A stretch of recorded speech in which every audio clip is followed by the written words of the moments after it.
తాబేళ్లే ఇప్పుడు గూఢచారుల చైనా సంచలన వ్యాఖ్యలు. గూఢచార్యం ఈ ఒక్క పదం వినగానే మనకు గుర్తొచ్చేవి సీక్రెట్ ఏజెంట్లు, ఉపగ్రహాలు, డ్రోన్లు, అత్యాధునిక నిఘా వ్యవస్థలు. కానీ ఇప్పుడు ప్రపంచాన్ని ఆశ్చర్యపరుస్తున్న కొత్త ఆరోపణ ఒకటి తెరపైకి వచ్చింది. సముద్రంలో ఈదే తాబేళ్లు, చేపలు కూడా గూఢచారులుగా మారుతున్నాయంటుంది చైనా. శత్రు దేశాలు తమ సముద్ర సరిహద్దుల్లో సమాచార సేకరణ కోసం ప్రత్యేక సెన్సార్లు అమర్చిన సముద్ర జీవులను ఉపయోగిస్తున్నాయని ఆరోపిస్తోంది. ఇది కేవలం ఒక సంచలన ప్రకటన మాత్రమేనా, లేక ఆధునిక గూఢచార్య ప్రపంచంలో నిజంగానే కొత్త అధ్యాయం మొదలైందా? సముద్రాల అడుగున జరుగుతున్న ఈ అదృశ్య యుద్ధం వెనుక ఉన్న అసలు కథ ఏంటి? Let's watch. ప్రపంచ చరిత్రను పరిశీలిస్తే గూఢచార్యం అనేది యుద్ధాల కంటే పాతది. రాజులు, సామ్రాజ్యాలు, దేశాలు తమ ప్రత్యర్థులపై నిఘా పెట్టేందుకు అనేక మార్గాలను అనుసరించాయి. కాలం మారే కొద్దీ పద్ధతులు మారాయి. ఒకప్పుడు మానవ గూఢచారులు మాత్రమే ఉండేవారు. తర్వాత వైర్ ట్యాపింగ్ వచ్చింది. ఆ తర్వాత ఉపగ్రహాలు, ఎలక్ట్రానిక్ నిఘా వ్యవస్థలు, డ్రోన్లు రంగప్రవేశం చేశాయి. ఇప్పుడు కృత్రిమ మేధస్సు, సైబర్ నిఘా ప్రపంచాన్ని మార్చేస్తున్నాయి. అయితే చైనా చేసిన తాజా ఆరోపణలు మరింత ఆసక్తికరంగా మారాయి. సముద్ర జీవులకు చిన్న ఎలక్ట్రానిక్ పరికరాలు అమర్చి వాటి ద్వారా సముద్ర సమాచారాన్ని సేకరిస్తున్నారని పేర్కొంది. ఈ పరికరాలు నీటి ఉష్ణోగ్రత, ఉప్పుదనం, ప్రవాహాల దిశ, లోతు వంటి కీలక సమాచారాన్ని నమోదు చేస్తాయని చెబుతోంది. వాస్తవానికి ఇలాంటి సాంకేతికత కొత్తది కాదు. ప్రపంచవ్యాప్తంగా సముద్ర శాస్త్రవేత్తలు చాలా కాలంగా తాబేళ్లు, తిమింగలాలు, సొరచేపలు, డాల్ఫిన్లకు ట్రాకింగ్ పరికరాలు అమర్చి వాటి కదలికలను అధ్యయనం చేస్తున్నారు. వాతావరణ మార్పులు సముద్ర జీవులపై చూపుతున్న ప్రభావం తెలుసుకోవడానికి, వాటి వలస మార్గాలను గుర్తించడానికి ఈ పద్ధతిని ఉపయోగిస్తుంటారు. కానీ ఇక్కడే ఒక కీలక ప్రశ్న తలెత్తుతోంది. శాస్త్రీయ పరిశోధన కోసం ఉపయోగించే పరికరాలను గూఢచార్యం కోసం కూడా ఉపయోగించగలరా? సాంకేతికంగా చూస్తే అది అసాధ్యం కాదు. చిన్న సెన్సార్లు, జీపీఎస్ ట్రాన్స్మిటర్లు, ఉపగ్రహ కమ్యూనికేషన్ వ్యవస్థలు ఇప్పుడు చాలా చిన్న పరిణామంలో అందుబాటులో ఉన్నాయి. అందువల్ల సూత్రప్రాయంగా అలాంటి వ్యవస్థలను రూపొందించే అవకాశం ఉందని నిపుణులు చెబుతున్నారు. సముద్రాల్లో సేకరించే సమాచారం ఎందుకు అంత విలువైనది అనే ప్రశ్నకు సమాధానం భద్రతా రంగంలో దాగి ఉంది. సముద్రపు అడుగు భాగం నిర్మాణం, నీటి సాంద్రత, ప్రవాహాల స్వభావం, ఉష్ణోగ్రతల మార్పులు జలాంతర్గాముల కదలికలపై ప్రత్యక్ష ప్రభావం చూపుతాయి. అందుకే ప్రపంచ నౌకాదళాలు ఈ సమాచారాన్ని అత్యంత రహస్యంగా పరిగణిస్తాయి. ప్రత్యేకించి ఆధునిక యుద్ధాల్లో జలాంతర్గాములు అత్యంత కీలకమైన ఆయుధాలుగా మారాయి. అణుక్షిపణులను మోసుకెళ్లే జలాంతర్గాములు స్థానాన్ని గుర్తించడం చాలా కష్టం. అందుకే సముద్రాల గురించి ఎంత ఎక్కువ సమాచారం ఉంటే అంత వ్యూహాత్మక ఆధిక్యం లభిస్తుంది. ఇలాంటి పరిస్థితుల్లో సముద్ర జీవుల ద్వారా డేటా సేకరణ జరిగితే అది కేవలం పర్యావరణ అధ్యయనం కాకుండా భద్రతా అంశంగా మారే అవకాశం ఉంటుంది. చైనా ఇదే విషయాన్ని ప్రస్తావిస్తోంది. అయితే ఇప్పటి వరకు తమ ఆరోపణలకు బలమైన ఆధారాలను మాత్రం బయటపెట్టలేదు. ఇది మొదటిసారి కూడా కాదు. గతంలో కూడా వివిధ దేశాల జంతువులను నిఘా కార్యకలాపాలకు ఉపయోగించుకున్నాయన్న ఆరోపణలు ఉన్నాయి. శీతల యుద్ధ కాలంలో అమెరికా నౌకాదళం డాల్ఫిన్లు, సముద్ర సింహాలను ప్రత్యేక శిక్షణ ఇచ్చి ఉపయోగించిందని తెలిసిన విషయమే. రష్యా కూడా ఇలాంటి కార్యక్రమాలు నిర్వహించినట్లు సమాచారం. డాల్ఫిన్లు నీటి అడుగున మైన్లను గుర్తించడం, పోర్టుల భద్రత పర్యవేక్షించడం వంటి పనుల్లో ఉపయోగించబడతాయని రక్షణ నిపుణులు చెబుతున్నారు.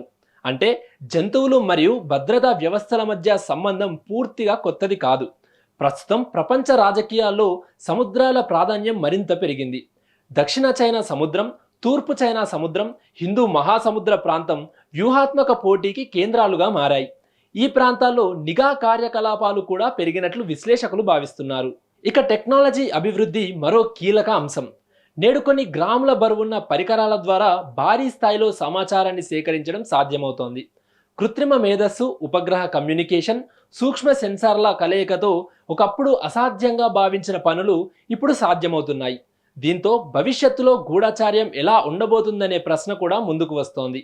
కేవలం ఉపగ్రహాలు లేదా డ్రోన్లే కాదు, ప్రకృతిలో సహజంగా సంచరించే జీవుల ద్వారా కూడా సమాచార సేకరణ జరిగే అవకాశం ఉందా అనే చర్చ మొదలైంది. అయితే మరోవైపు శాస్త్రవేత్తలు జాగ్రత్తగా వ్యవహరించాలని సూచిస్తున్నారు. ఎందుకంటే పరిశోధనల కోసం అమర్చిన ట్రాకింగ్ పరికరాలను గూఢచార్యంగా అభివర్ణిస్తే శాస్త్రీయ కార్యక్రమాలపై కూడా అనుమానాలు పెరిగే ప్రమాదం ఉంటుంది. చైనా ఆరోపణలు ఎంతవరకు నిజమో ఇప్పుడు చెప్పడం కష్టం. కానీ ఈ ఘటన ఒక విషయం మాత్రం స్పష్టం చేస్తోంది. భవిష్యత్తు యుద్ధాలు కేవలం భూమి, గగనం, అంతరిక్షంలో మాత్రమే కాదు, సముద్రాల అడుగున కూడా నిశ్శబ్దంగా సాగుతున్నాయి. ఒకప్పుడు గూఢచార్యం అంటే రహస్య ఏజెంట్లు మాత్రమే. ఇప్పుడు డేటానే ఆయుధంగా మారింది. ఆ డేటాను సేకరించే మార్గాలు కూడా ఊహించని స్థాయిలో మారుతున్నాయి. తాబేళ్లు, చేపలు నిజంగా గూఢచారులుగా మారాయా లేదా అన్నది భవిష్యత్తులో తేలవచ్చు. కానీ ప్రపంచ దేశాల మధ్య జరుగుతున్న సాంకేతిక పోటీ మాత్రం మరింత తీవ్రమవుతున్నదనేది స్పష్టంగా కనిపిస్తోంది. సముద్రాల లోతుల్లో జరిగే కదలికలు సాధారణ కంటికి కనిపించవు. కానీ అక్కడ సేకరించే సమాచారం ప్రపంచ శక్తి సమీకరణలను ప్రభావితం చేసేంత విలువైనదిగా మారింది. తాబేళ్లు, చేపలు, డాల్ఫిన్లు, సెన్సార్లు, ఉపగ్రహాలు ఇవన్నీ కలిసిన ఈ కొత్త గూఢచార్య కథ ఎంతవరకు వాస్తవమో కాలమే నిర్ణయిస్తుంది. కానీ ఒక విషయం మాత్రం ఖాయం. ఆధునిక ప్రపంచంలో సమాచారమే శక్తి. ఆ శక్తి కోసం దేశాల మధ్య పోటీ మరింత తీవ్రంగా మారుతోంది. సముద్రాలపై ఆధిపత్యం కోసం జరుగుతున్న పోటీని చాలామంది యుద్ధ నౌకలు, విమాన వాహక నౌకలతో మాత్రమే ముడిపెడతారు.